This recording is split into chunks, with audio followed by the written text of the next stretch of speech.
দুনিয়ায় কে আছে এক রাত্র খাটার পরে 1 মাসের বেতন দিবে, 1 সপ্তাহ দিবে? চাকরিজীবী তো এখানে বহুত আছে।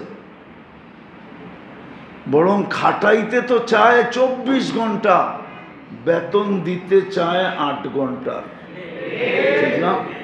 হ্যাঁ হ্যাঁ, কে দিবে?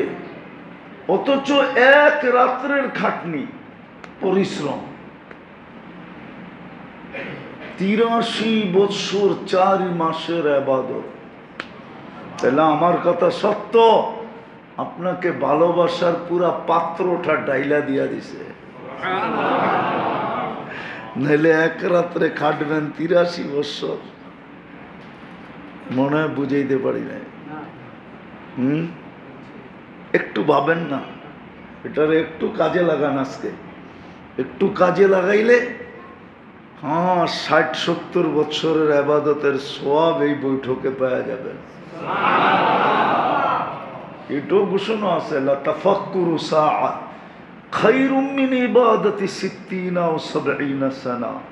সামান্য সময়ের ভাবনা তোমাকে 60-70 বৎসর ইবাদত পাওয়ায় দিবে। সামান্য সময়ের ভাবনা, কেমন ভালোবাসা, পুরা পাত্র আপনাকে উঠাইয়া দিয়া দিছে।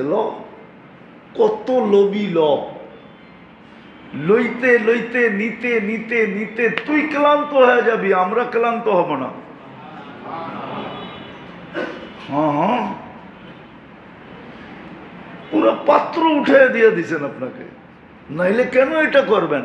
সামান্য সময়ের চিন্তা, 60-70 বৎসরের ইবাদত, 1 রাত্রের ইবাদত, 83 বৎসরের ইবাদত। আসতেছে সামনে আবারও 10টা রাত্র। ওয়ালায়ালিন আশ ওয়াল ফজরি ওয়ালায়ালিন আশ, সূরা ফজর। জিলহজের 10 রাত্রি 10 লাইলাতুল কদরের সমান। কত? 10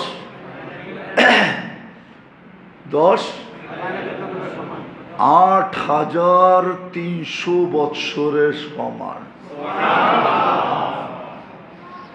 আর কেমনে বুঝাবো আপনাকে যে ভালোবাসার পুরা পাত্র দিয়া দিছেন আপনাকে? বিদায় আমি কথা গুছায় নিয়ে আসতেছি। মনে গাঁথতে হবে যে আমার পরিচয় দুনিয়াতে যত কিছুই থাকুক না কেন, ইনদাল্লাহ আমার পরিচয় দুটাই, ইসলামই একমাত্র আমার পরিচয়। এই জন্য কোরআন বলছে, ওমাইয়াবতাগি গায়রাল ইসলামি দীনা, ইসলাম ছাড়া যত পরিচয় তুমি ধারণ করো সব আমরা রিজেক্ট করে দিব, জুতার মাথায় রেখা উড়াইয়া দিব। আমাদের কাছে কোনো মূল্য নাই, আমাদের কাছে একমাত্র ইসলামের মূল্য। আমাদের মেইন পরিচয় হলো ইসলাম। আজকে মুসলমান পরিচয় ছেড়া দিছে, সাথে সাথে ইউনিফর্মও ছেড়া দিছে। পরিচয় ছেড়া দিছে, আবার কি কি ইউনিফর্মও পড়ে নাই, আবার আইডি কার্ডও সাথে আনে নাই। এখন মার খাওয়াটা স্বাভাবিক। কি মুখ দিয়া বললেই হইব আমি পুলিশের লোক? হইব? বললেই হবে আমি প্রশাসনের লোক? না আছে ইউনিফর্ম, না আছে, মনে হয় উনি বুঝেই নেই, বুঝছেন? না আছে আইডি কার্ড, না আছে কি ইউনিফর্ম। তো মার খাইলে সংস্থাও বলবে আমাদের করার কিছু নাই, সংস্থাও বলবে কি, ওর নিজের সংস্থা কি বলবে, কিচ্ছু করার নাই। হয়তো একটু ঘুরা বেড়া যাবে, কিন্তু ওর কাছে কোনো যুক্তি থাকবে না। ও বলতো তুই আইডি দেখাইতি, আইডি তো বাড়িতে। ইউনিফর্ম কোটো বাড়িতে, কিন্তু তুই মাই খাবি না তো খাবি কি? আজকে আমাদের ইউনিফর্মও নাই। ইসলাম একমাত্র আমাদের পরিচয়। আমাদের যুবকদের কাছে ইসলামের পরিচয় নাই, পরিচয় কার্ডও নাই, আমাদের কাছেও নাই পরিচয় কার্ড।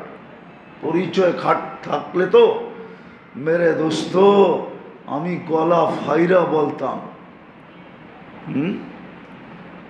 বলছিল কেউ বলছিল ইতিহাসের পাতা খুঁজলে পাবেন। হ্যাঁ, ইতিহাসের পাতা খুঁজলে পাবেন। আমি উর্দুতে বলতেছি, তর্জমা করবো কিনা জানি না। কোনো এক সময় বলছিল কেউ যে তু কিসকো ললকার রাহা হ্যায়, তুই কারে ডাকতেছিস চিনিস?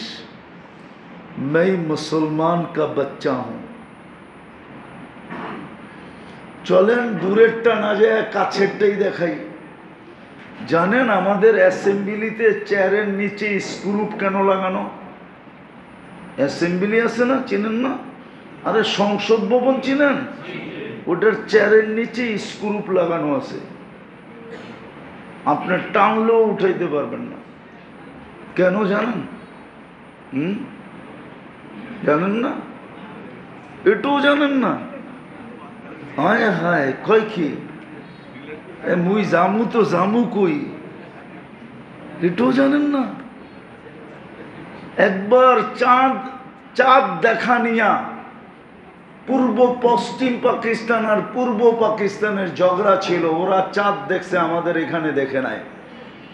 তো আইয়ুব খান বাংলাদেশের প্রাদেশিক অ্যাসেম্বলিতে দাঁড়ায় বলছিল যে আমি যেটা বলি এটাই মানতে হবে।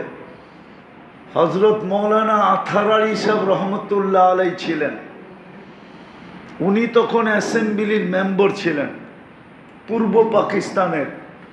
তো আইয়ুব খান আর্মি ম্যান ছিল, জিদের ঠেলায় এসে বইলা ফেলছে मैं पठान का बच्चा हूं। তো আমাদের আথার আলী রহমতুল্লাহ চেয়ার উঠায় মাইরা বলছিল मैं मुसलमान का बच्चा हूं। तो पठान का है तो क्या है, मैं मुसलमान का बच्चा हूं। ওই দিন থেকে চেয়ারের নিচে স্ক্রু লাগছে। শুনানেন আমার থেকে, ইতিহাস তো পড়েন না? এরকম কেউ বলছিল চা খামু যায়া লাহোরে, কেউ বলছিল চা খামু যায়া, তখন বলছিল যে তুঝে পতা নেই তুই কিসকো ললকার রহা হ্যায়, मैं মুসলমান কা বাচ্চা হুঁ। আমি মুসলমান, তুই কারে ভয় দেখাস? চা খাওয়া কিয়ামত পর্যন্ত ইতিহাস হয়ে গেছে। চা আর খাওয়া জীবনে জুটে নাই, চা আর খাওয়া। তখন বেঙ্গল রেজিমেন্ট ছিল, বেঙ্গল রেজিমেন্ট। একদিনে 70টা বাংলাদেশি যুবকরা বুকে ডিনামাইট মাইন্দা 70টা এক লাইনে উড়াইয়া দিছে।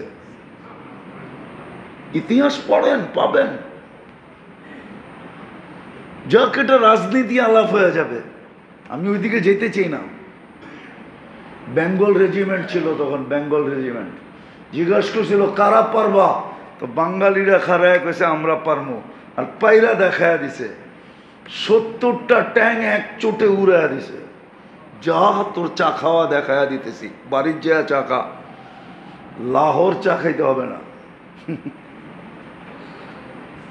আপনারা তো জানেনই না বেঙ্গল রেজিমেন্ট এখন নাই, এক সময় ছিল বেঙ্গল রেজিমেন্ট, বড় দাপটের সৈনিকের রেজিমেন্ট। মরে গেছে মনে হয়, এই এলাকায়ও 2-1টা থাকতে পারে বেঙ্গল রেজিমেন্টের সৈনিক। চিফ ছিল আমাদের ওসমানী সাহেব, বেঙ্গল রেজিমেন্টের চিফ। হ্যাঁ, বেটাই ছিলেন একটা, কি বেটাই ছিলেন একটা, বেঙ্গল রেজিমেন্টের ছেলেরা বেটাই ছিল। দুনিয়া ওদেরকে স্যালুট দিত এরপরের থেকে। তো যেটা বুঝাইতেছিলাম, আমাদের একমাত্র পরিচয় হলো ইসলাম। কসম খোদার।